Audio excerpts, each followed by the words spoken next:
ನಾವು ತಿರುಗಿ ಮತ್ತೆ ಹೇಳಿದ್ವಿ ಅಯ್ಯರಿಗೆ, ಅಯ್ಯ ನಾವೀ ಒಂದು ಇದನ್ನ ಹೇಳಿದರೆ ಬಟ್ ನಾನು ಪ್ರೇರಣೆಯಲ್ಲಿ ಇಡ್ತೀವಯ್ಯ, ನೀವು ಕೂಡ ಪ್ರೇರಣೆ ಮಾಡ್ರಿ ಅಂತಂದಾಗ ದೇವರು ಅದ್ಭುತವಾಗಿ ನಾವು ಒಳ್ಳೆ ರೀತಿಯಿಂದ ನಾಲ್ಕನೇ ತಿಂಗಳು 9ನೇ ತಾರೀಕಿಗೆ ನಾವು ಇದ್ರು ಅವರು ಡಾಕ್ಟರ್ ಹೇಳಿದ್ರು ಈ ತರ ಅಂತ ಅನ್ಕಿಸಿ ನಾವ್ ಈ 9ನೇ ತಿಂಗಳು 25ನೇ ತಾರೀಕಿಗೆ ನಾವು ಟೆಸ್ಟಿಗೆ ಹೋದ್ವಿ.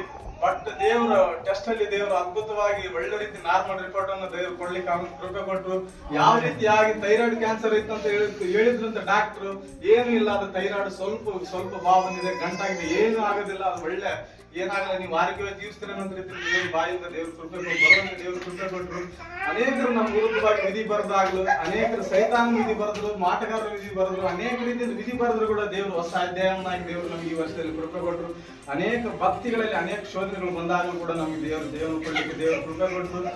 ದೇವರು ಯಾವತ್ತೂ ಹೊಂದ್ಕೊಳ್ಳಿಕ್ಕೆ ಸಾಧ್ಯನಿಲ್ಲ, ಯೆಹೋವನು ನಮಗೆ ಆಶೀರ್ವಾದ ಕೊಡೋದಿಲ್ಲ ಅಂತ ದೇವರು ವಾಕ್ಯ. ಹಾಗಾಗಿ ನಿಮ್ಗೆ ಏನಾದ್ರೂ ಶೋಧನೆಗಳು ಬರೋದಾದ್ರೆ ಶೋಧನೆಗಳಲ್ಲಿ ದೇವರು ದೊಡ್ಡ ಜೀವನ ಕೊಡ್ಲಿಕ್ಕೆ ಆಗಿರ್ತಾನೆ ದೇವರು.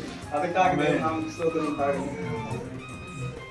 ಕೇಳಿದ್ರಲ್ಲ, ದೇವರು ಒಂದು ದೊಡ್ಡದಾಗಿರ್ತಕ್ಕಂಥ ಸಾಕ್ಷಿ. ಅವರ ಹೊಲಗಳ ವಿಷಯದಲ್ಲಿ, ಅವರ ಆರೋಗ್ಯದ ವಿಷಯದಲ್ಲಿ, ಐರೈದವರ ಆರೋಗ್ಯದ ವಿಷಯದಲ್ಲಿ, ಅವರ ತಾಯಿಯವರ ಆರೋಗ್ಯದ ವಿಷಯದಲ್ಲಿ, ಕುಟುಂಬದಲ್ಲಿ ಇನ್ನೂ ಅನೇಕ ವಿಷಯಗಳಲ್ಲಿ ದೇವರು ಅನೇಕ ಮೇಲೆಗಳನ್ನ ಮಾಡಿದ್ದಾರೆ. ಯಾಕಂದ್ರೆ ದೇವರು ತನ್ನ ನಂಬಿದಂತ ಮಕ್ಕಳನ್ನ ಎಂದಿಗೂ ಕೂಡ ಏನ್ ಮಾಡಲ್ಲ ಅಂತ ಹೇಳೋ ವಾಕ್ಯ.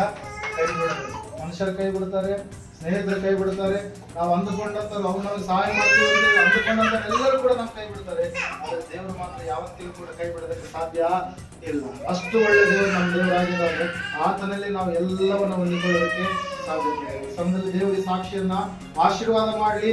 ನೀವು ಕೂಡ ನಿಮ್ಮ ಜೀವಿತದಲ್ಲಿ ಇಂತಹ ಅದ್ಭುತ ಕಾರ್ಯಗಳನ್ನು, ಅತಿಶಯ ಕಾರ್ಯಗಳನ್ನು ಹೊಂದಿಕೊಳ್ಬೇಕಾದ್ರೆ ದೇವರು ಯಾರೆಂಬುದಾಗಿ ತಿಳಿದುಕೊಂಡು ಗ್ರಹಿಸಿಕೊಂಡು ಪಾಪದ ಜೀವಿತವನ್ನು ಬಿಟ್ಟು ನಿಮ್ಮನ್ನು ಉಂಟು ಮಾಡಿದ ಸೃಷ್ಟಿಕರ್ತನಾದ ದೇವರಿಗೆ ಸಂಪೂರ್ಣವಾಗಿ ನೀವು ಒಳಗಾಗಿ ನೀವು ಜೀವಿಸುವಂಥದ್ದೇ ಆದರೆ ಖಂಡಿತವಾಗಿ ಆ ದೇವರು ನಿಮ್ಮಲ್ಲಿಯೂ ಕೂಡ ಕಾರ್ಯ ಮಾಡ್ತಾನೆ. ಆತನಿಗೆ ಯಾರ ಮೇಲೆ ಕೂಡ ತಾರತಮ್ಯ ಇಲ್ಲ. ಆತನು ಎಲ್ಲರನ್ನ ಉಂಟು ಮಾಡಿದ ದೇವರು, ಎಲ್ಲರನ್ನ ಸೃಷ್ಟಿ ಮಾಡಿದ ದೇವರು.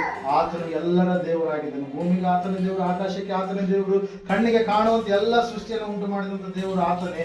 ಆತನೇ ನರಮನುಷ್ಯನಾಗಿ ನರಾವತಾರಿಯಾಗಿ ಯೇಸು ಕ್ರಿಸ್ತನೆನ್ನುವಂತ ನಾಮಧೇಯದ ಮೂಲಕ ಈ ಲೋಕಕ್ಕೆ ಹೊರಟು ಬಂದು ಮಕ್ಕಳು ಮಾಡಿದಂತ ತಪ್ಪನ್ನು ತನ್ನ ಮೇಲೆ ಹಾಕಿಕೊಂಡು ಮಕ್ಕಳೆಲ್ಲರಿಗೋಸ್ಕರವಾಗಿ ತಾನು ಯಜ್ಞವಾಗಿ ಎಲ್ಲ ಮನುಷ್ಯರಿಗೋಸ್ಕರವಾಗಿ ಬಿಡುಗಡೆಯನ್ನು ಕೊಟ್ಟಂತ ದೇವರು.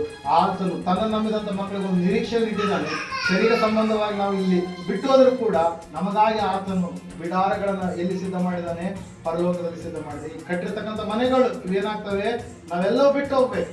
ಆದ್ರೆ ನಿಜವಾಗಿರ್ತಕ್ಕಂಥ ಆಸ್ತಿ ಯೇಸು ಆಗಿದ್ದಾನೆ. ಆತನನ್ನು ನಾವು ಅಂಗೀಕರಿಸಿಕೊಂಡು ಆತನೇ ನಿಜವಾದಂತ ಒಡೆಯನೆಂಬುದಾಗಿ ಗ್ರಹಿಸಿಕೊಂಡು ನಾವು ಜೀವಿಸುವಂತದಾದ್ರೆ ನಮ್ಮ ಜೀವಿತದಲ್ಲಿ ಆತನೇ ನಮಗೆ ಹಿಂಬಲವಾಗಿ ಮುಂಬಲವಾಗಿ ಜೊತೆಗಾರನಾಗಿದ್ದು ನಮ್ಮ ಸುತ್ತಲೂ ಯಾವಾಗಲೂ